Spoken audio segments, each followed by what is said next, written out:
walk home in my hair now, and wondering what dress to wear now. I say a little prayer for you. Say a Little Prayer was just one of the many hits music legend Dionne Warwick sang over her 6-decade career, a career that earned her 6 Grammys and 56 hits on Billboard's Top 100 chart.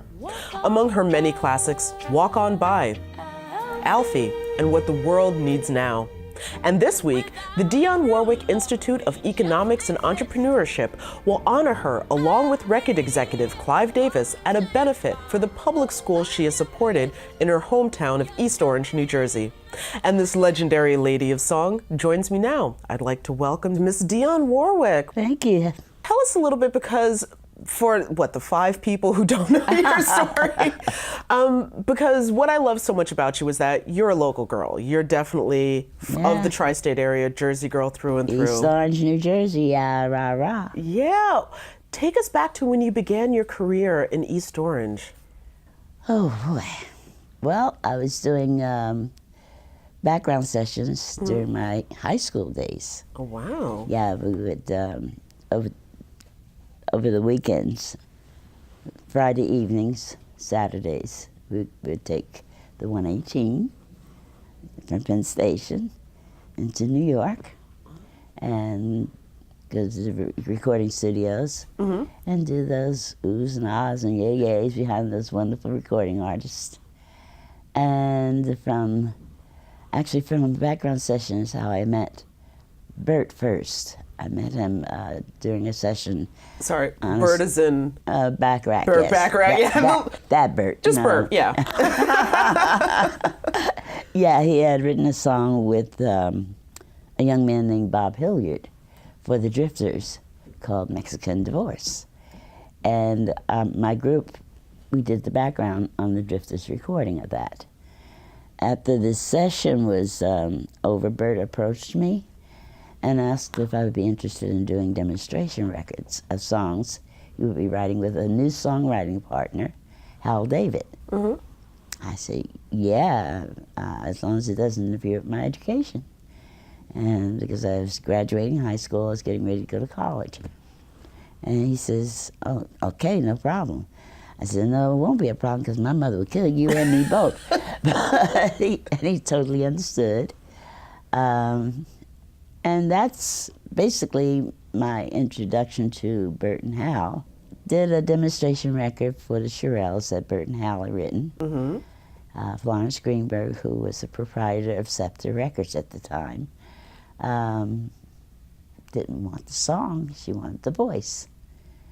She said, get me that voice, I want the voice. And that's when Bert and Hal started badgering me. You gotta record, you gotta record. I'm not gonna record, I don't wanna record. I'm doing very well, I'm earning a good amount of money to keep me stabilized in college. I, supplement what my mom and dad couldn't do, I was able to do. And they finally said, oh please, you have to record. And Florence is honest, da da da. And I just recorded a demo of a song called Make It Easy on Yourself.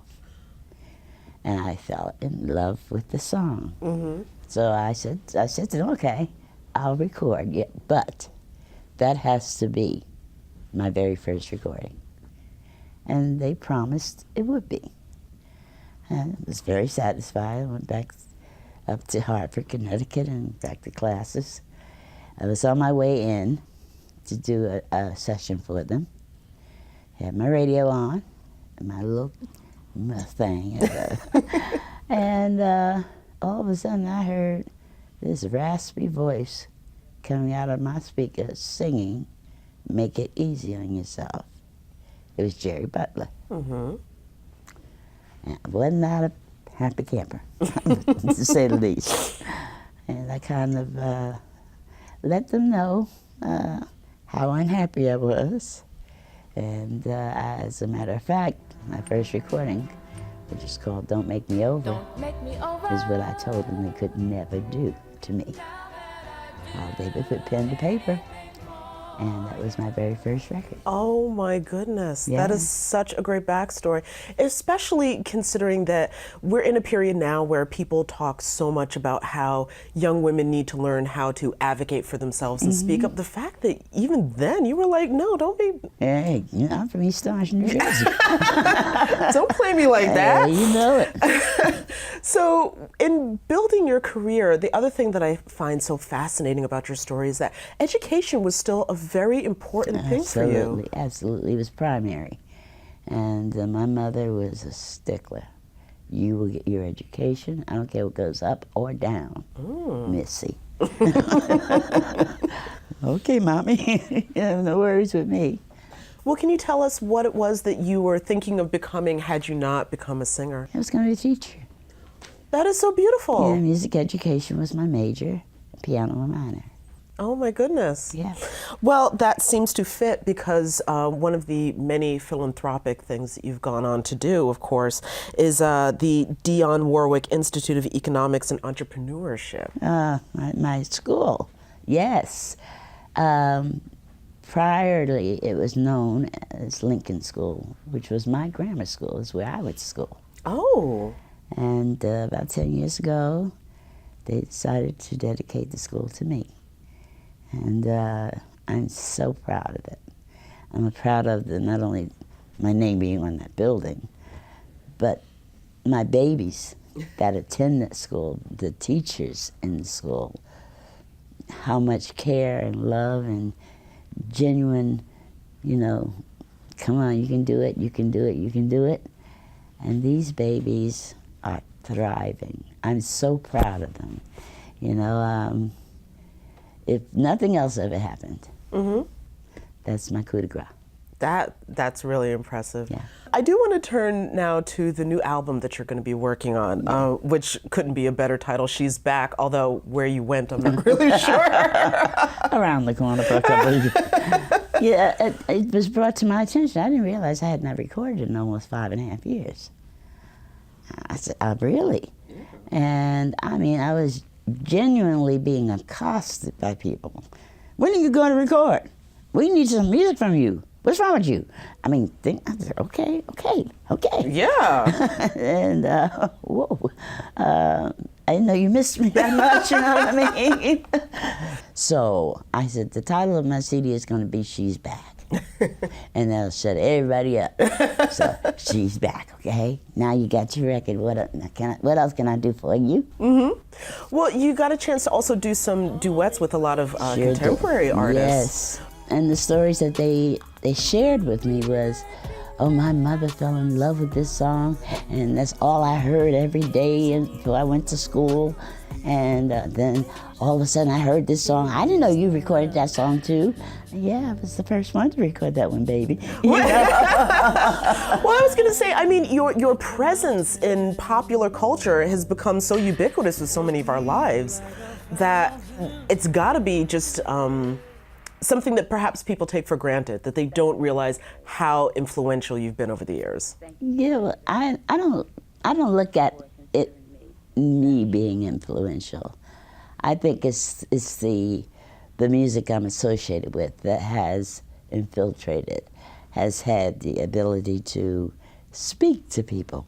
You know, I was told many years ago, and I didn't understand it at that point in time, but I do now. Someone said to me, you know, you're a messenger. I said, I am? Yeah, you're sending messages. When you sing a song, you sing about love, you sing about hope, you sing about trust, you sing about prosperity, you sing about people who are not doing that well, you sing about joy, you sing about tears, but you're giving a message that people sometimes find difficult to give for themselves. So, you know.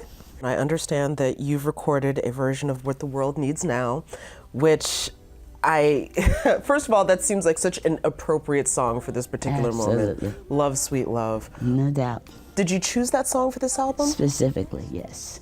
Why? Because it's needed. Those words need to be heard again. And better time, as you say. And we're living in such a chaotic time. And it's senseless what we're going through. That word love is the only thing that can defeat all this madness. It has a way of defeating it. All we have to do is pay attention to it and provide it. It's the easiest thing. It's a lot easier to give you love than to hate you. Because like you hate, gives you wrinkles. Ain't going. I'm not going. Okay. No. One of the questions that I always love to ask people, particularly who were around for, at least when the first time when that song came out, which I wasn't here, but do you see, what is your comparison between the struggles that the country went through at a time like 68 in the early 70s versus where we are now? Yeah. Do you see it as The same worse thing. or the same? Okay. The same thing. We are taking 25 steps back. Well, I think then the song "What the World Needs Now" is love could not be more appropriate. You know, and I don't know, it has for me it has a religious connotation to it. Because I believe God is love. And we need that too. Okay. All right. Well, Miss Dionne Warwick, I honestly could speak to you. I could keep you here for an hour if they let me, but I know that they won't let me. So I want to thank you so much. I understand that She's Back will be released 17th. The 17th? Okay, so it drops Next very soon. week. Yes. So hopefully that will be the song of the summer. Lord knows we need it. Yes, we do. Yes, we do. Thank you so much for joining us. It was such a pleasure to have you on the show. My pleasure. Thank you. For more information on the Dionne Warwick Institute of Economics and Entrepreneurship and her new album, She's Back, please visit us at metrofocus.org.